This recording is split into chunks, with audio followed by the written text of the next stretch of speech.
Hello dear students, आप सभी का स्वागत है विशाल फार्मेसी चैनल में।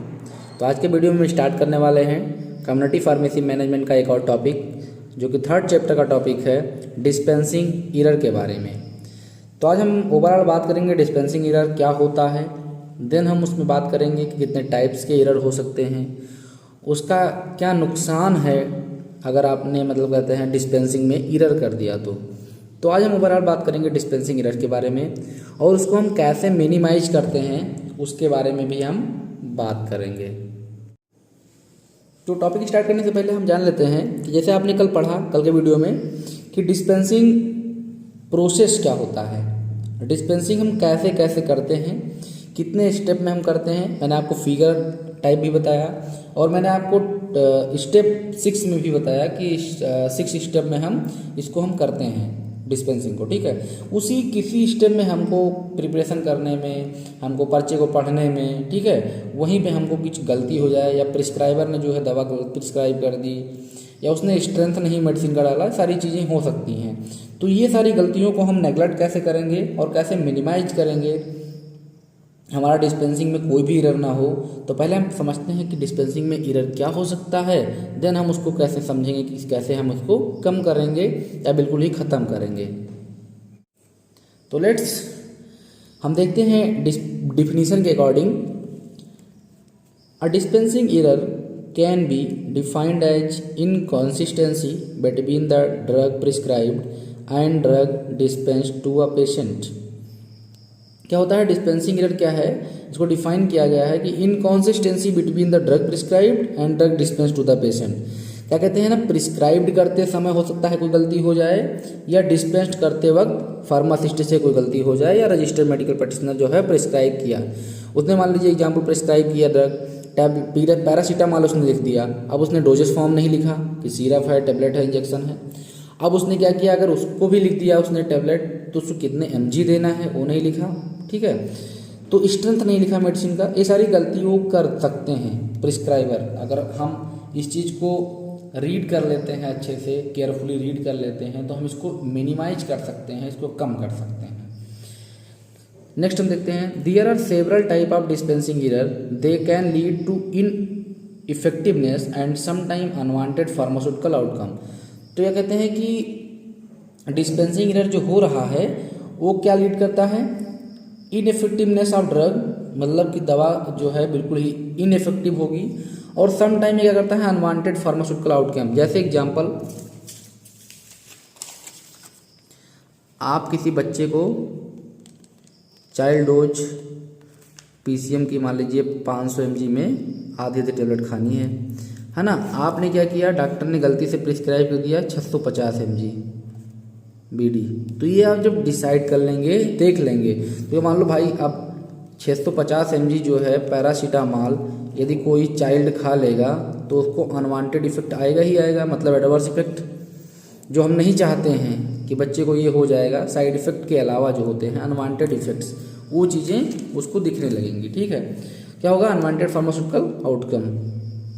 तो हम सेवरल टाइप्स क्या हैं डिस्पेंसिंग एरर देख लेते हैं। पहला है abbreviations, second one name of the drug, third one strength of the preparation, fourth one communication failure, fifth one dosage form of the drug prescribed,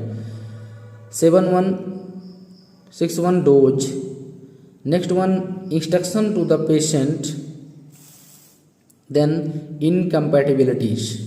ठीक है, तो ये several types of dispensing errors हैं। जैसे पहला एब्रिवेशंस, मतलब BD OD लाइट्स, ठीक है, अभी आगे हम पढ़ेंगे।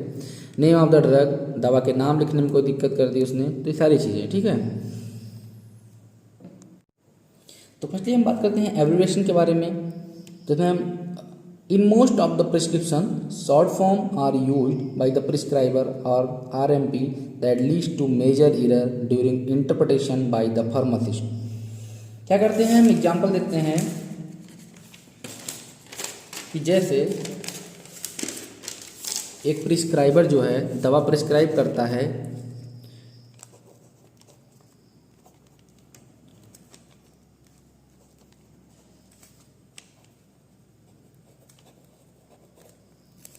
ठीक है, टेबलेट सिफिक्जिम 200 mg BD, ऐसे डॉक्टर ने लिख दिया। ठीक है, डॉक्टर ने ऐसे लिख दिया। अब क्या करेंगे आप, इसका फुल फॉर्म नहीं जानते हैं आप, पैरासीटामॉल। ठीक है, फुल फॉर्म मान लीजिए पैरासीटामॉल आप नहीं जानते, तो क्या करोगे, गलत दवा दे दोगे। तो क्या है, BD मिस पेशेंट नहीं जानता है, आप उसको बताएंगे कि इसका मिथ होता है ट्वाइस अ डे, मतलब दिन में 2 बार खानी है। ठीक है, तो ये सारी चीज़ें होती हैं। ठीक, एब्रिवेशंस में ड्यूरिंग इंटरप्रिटेशन, मतलब फार्मासिस्ट जब उसका एक्सप्लेनेशन कर रहा हो तो उसको मीन्स समझ में आए, ऐसा शॉर्ट फॉर्म डॉक्टर्स को यूज करना चाहिए, लेकिन ऐसा डॉक्टर्स नहीं करते हैं। ठीक है, एग्जाम्पल SSKI, अब इसका फुल फॉर्म नहीं जानते होगे, है ना। ठीक, तो SSKI is the abbreviated term of saturated solution of potassium iodide, like और क्या है, और एब्रिवेशंस क्या हो सकते हैं, OD, BD, TDS, QDS, OM, ON। ON means night में खाना है, OM means morning, early morning, QDS means 4 time है, दवा को 4 टाइम खानी है, TDS मीन्स 3 टाइम, और BD means twice a day, और OD मीन्स दिन में 1 बार दवा लेनी है। ठीक है, तो ये हो गया हमारा एब्रिवेशन। अगर इन सारी चीज़ों को हम अवॉइड करते हैं, या मान लीजिए डॉक्टर ने लिख भी दी है, और फिर हम बात कर लेते हैं name of drug. Look a like, sound a like, इसको हम शॉर्ट फॉर्म में लासा कहते हैं। कभी कभी एग्जाम में लासा का फुल फॉर्म भी पूछ लेगा, तो क्या लिखेंगे आप, लुक अ लाइक या साउंड अ लाइक। ठीक है, तो में क्या है, name of some drug specially the brand name either look or sound alike. जैसे इसे मान लीजिए 2 ड्रग ऐसी हैं जिनके नाम सुनने और देखने में सेम लगते हो। ठीक है, जैसे एग्जाम्पल डिजॉक्सिन, डिजिटॉक्सिन, एसिडिन और एपिडिन, एल्थ्रोसिन और इल्ट्रॉक्सिन। ठीक है, ये सेम नाम दिखने वाले हैं, तो इसमें क्या हो सकता है, इसमें भी दिक्कत हो सकती है। ठीक है,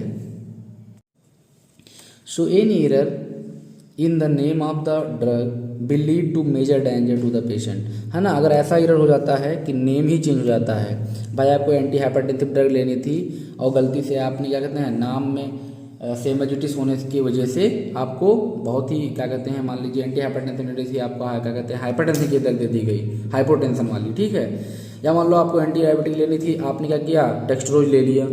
ठीक, तो ये सारी चीज़ें, तो ऐसे ड्रग का नाम example Althrocin, Eltroxin, Acidin, Epidin, digoxin and digitoxin, same look like. ठीक है, तो इसमें आपको एरर हो सकता है। नेक्स्ट हम देख लेते हैं strength of the preparation. Strength of the preparation मतलब जैसे drug are available in market in various strength, so a drug must not be dispensed if the strength is not written in the prescription. दवाई market में बहुत सारी strength में available है। Paracetamol का tablet 500 mg भी आता है, 650 mg भी आता है, सिफिक्जिम 200 mg भी आती है, 100 mg भी आती है। तो अगर डॉक्टर ने जो है mg नहीं प्रिस्क्राइब किया है कितने mg में देना है, तो आप ऐसे नहीं करिए और प्रिस्क्राइबर से कांटेक्ट कर लीजिए। ठीक है, तो इसी यही लिखा हुआ है इसमें, drug are available in market in various strengths, so a drug must not be dispensed if strength is not written in the prescription. जैसे पैरासीटामॉल टेबलेट 500 mg और paracetamol tablet 650 mg। There are vary in strength, दोनों में strength में variations है। It should not be dispensed when no strength is mention in the prescriber. अगर prescriber ने strength जो है मेंशन नहीं किया है तो आपको दवा को डिस्पेंस नहीं करना है। देन और क्या हो सकता है, नेक्स्ट कम्युनिकेशन फेलियर हो सकता है। जैसे failure during the process of patient management, है ना। कम्युनिकेशन, हमने कुछ कहा, कुछ सुन लिया, कुछ उसने, है ना। ठीक है, ये सारी गलतियाँ हो सकती हैं। जैसे include eligible hand writing, incomplete prescriber order. है ना। अच्छे से हैंड राइटिंग उसने नहीं लिखी, मतलब अच्छे से लिखा नहीं डॉक्टर ने, अधिकतर डॉक्टर अच्छे से नहीं लिखते हैं। इनकम्प्लीट प्रिस्क्राइबर ऑर्डर, और प्रिस्क्राइब जो की गई ड्रग वो इनकम्प्लीट थी, ठीक है, मतलब उसको कम्प्लीटली उसने नहीं लिखा। पैरासीटामॉल लिखना था, PCM लिख के घसीट दिया, ठीक है, सिफिक्जिम लिखना था, CEF लिख के घसीट दिया। ऐसे नहीं करना है ना। कंप्लीट प्रिस्क्राइब ऑर्डर लिखना है इसमें। एग्जाम्पल में क्या आता है इसमें, common error include G mistaken for MG, है ना। यहाँ पे G मतलब लिखना था उसको, मिस्टेकन MG लिख दिया। अब भाई ग्राम में हमको 100 ग्राम देना था, हम 100 मिलीग्राम देंगे, मतलब 1 ही ग्राम हो, ठीक है। तो ये गलतियां हो सकती हैं, ठीक। और कौन सी डिस्पेंसिंग एरर हो सकता है, doses form of the drug prescribe, doses form of the drug prescribe, ठीक है। जैसे many drug are available in the more than 1 doses form, बहुत सारी ड्रग्स हैं। एग्जाम्पल पैरासीटामॉल, हम लोग पैरासीटामॉल का एग्जाम्पल क्यों ज़्यादा ले रहे हैं, आप लोग सोचते होंगे कि पैरासीटामॉल बहुत ही प्रचलित दवा है ना। तो क्या है, ये टैबलेट फॉर्म में भी आ रही है, इंजेक्शन फॉर्म में भी आ रही है, सिरप भी आ रहा है इसका, ठीक है। तो इसके बहुत सारे डोजेस फॉर्म अवेलेबल हैं। तो अगर प्रिस्क्राइबर ने मेंशन नहीं किया कि टैबलेट देना है, इंजेक्शन देना है, सिरप देना, तो आप क्या दे दोगे। इसलिए प्रिस्क्राइबर से जो है कंसल्ट करना जरूरी है अगर ऐसा कंडीशन आता है तो, ठीक है। तो example liquid, tablet, injection, semi solids. Next one error हो सकता है डोज, जैसे इफ यूजुअली हाई या low dose is mention in the prescription then it must be consulted with the prescriber. अगर आपको लगता है, आप फार्मासिस्ट हो, आपको लगता है बेटा कि डॉक्टर ने 650 mg दवा को दिन में 6 बार प्रिस्क्राइब कर दिया है, 4 बार प्रिस्क्राइब कर दिया है, 5 बार कर दिया है, हाई डोज दे दिया है उसने, जबकि उसकी डोज दिन में 2 बार होनी चाहिए। आप फार्मासिस्ट हो, आपको दवा के बारे में एडिकेट नॉलेज है ना। तो आप क्या करोगे, प्रिस्क्राइबर से तुरंत ही कंसल्ट करोगे, ये नहीं कि दवा उठा कर दे दी। जब आपको खुद नॉलेज नहीं रहेगी तो आप क्या करोगे, दे दोगे। तो क्या होता है example, sometime a sustain release dosage form prescribe thrice or more times daily, actually SR dosage form should be given once or twice day. मतलब क्या कहते हैं, सस्टेन रिलीज जो टेबलेट होती हैं, प्रिस्क्राइबर ने मान लो 3 दिन में 3 बार प्रिस्क्राइब कर दी, ठीक है, या उससे भी ज़्यादा प्रिस्क्राइब कर दी। और एक्चुअली में SR डोजेस फॉर्म जो होते हैं उसको कैसे देना चाहिए, 22 डे या तो 1 डे, है ना, मेनली 1 डे देनी चाहिए, ठीक है। तो क्या हुआ, ये दे देंगे तो हम क्या हो जाएगा, डोज ज़्यादा हो जाएगा, तो इसमें भी एरर हो सकता है। Third one and last one errors हम पढ़ लेते हैं, इनकम्पैटिबिलिटीज, है ना। अब हम एग्जाम्पल बता दें आपको कि 2 चीज़ें आपने सुनी होगी, ड्रग इंटरेक्शन, है ना। पहले बात तो आप जानिए कि इंटरेक्शन क्या होता है, ठीक। ड्रग इंटरेक्शन और फूड ड्रग इंटरेक्शन, ठीक है, 2 चीज़ें होती हैं। तो यही इस इनकम्पैटिबिलिटी के बारे में आपको बताना है। कोई ड्रग मान लीजिए पैरासीटामॉल है, पैरासीटामॉल को फूड के साथ में नहीं लेना चाहिए, कुछ स्पेशल फूड है, मान लीजिए मिल्क हो गया, है ना, इसके साथ मतलब नहीं लेना है, एग्जाम्पल बता रहा हूँ मैं, ये करेक्ट नहीं है, ठीक। तो अब मान लो इसके साथ नहीं लेना है, अब आप इसके साथ ले लोगे तो क्या होगा, हार्म इफेक्ट देगा, या तो फिर क्या कहते हैं, कोई उसका थेरापेटिक आउटकम ही नहीं आएगा दवा का। तो it is essential to check that there no pharmaceutical or therapeutic incompatibility in the prescription में 4 ड्रग दी हुई हैं, तो आपको ये चेक करना है कि कोई ऐसी ड्रग तो नहीं दे दी गई है जिसका थेरापेटिक और फार्मास्यूटिकल इनकम्पैटिबिलिटी हो, मतलब ड्रग का ड्रग से इनकम्पैटिबिलिटी हो, है ना, इंट्रैक्शन हो, और ड्रग का फूड से इंट्रैक्शन हो, ठीक है। ऐसी ड्रग नहीं दी जा सकती, ठीक। कुछ in the prescription if more than 2 medicine prescribed then it is the duty of pharmacist, if more than 2 medicine prescribed then it is the duty of pharmacist to see their interaction will produce any harm to the patient or not certain drugs have interaction with food, है ना। आप pharmacist की duty है, अगर 2 से ज़्यादा drug prescribe की गई हैं तो फार्मासिस्ट ये देखे कि वो ड्रग एक दूसरे से इंटरेक्ट तो नहीं कर रही हैं, फूड से तो कोई इंटरेक्शन नहीं है, और वो पेशेंट को कोई हार्म तो नहीं प्रोड्यूस करेंगी, है ना, ठीक। Certain drugs of interaction with food, और कुछ दवाओं का जो है फूड से इंटरेक्शन तो नहीं है। जैसे एग्जांपल आपको क्या कहते हैं, पीपीआई इनहिबिटर जो होती हैं, पेंटाप्राजोल, रेंसिप्राजोल और इसोप्राजोल, ये सारी ड्रग्स जो हैं खाली पेट लेनी चाहिए खाना खाने के 1 घंटे पहले। अगर आप ऐसा नहीं करते हैं तो उस ड्रग का थेराप्यूटिक आउटकम बिल्कुल जीरो हो जाएगा, इससे आपको कोई फ़ायदा नहीं मिलेगा। एग्जाम्पल मैंने लिखा, tetracycline should not be taken with milk और एंटासिड, क्योंकि क्या होता है कंडीशन में 50 to 60% एब्जॉर्प्शन जो है डिक्रीज कर देता है टेट्रासाइक्लिन का, अगर हम उसको मिल्क के साथ में लेते हैं या एंटासिड के साथ में लेते हैं। ठीक है, और इधर क्या हो सकता है बेटा, poor hand writing of prescriber बहुत गंदी राइटिंग बना रहा हो, मतलब कि ऐसे करें ना, मैं पीछे लिख के घसीट दिया इसको ऐसे। ठीक, तो आज से आप बोल दिए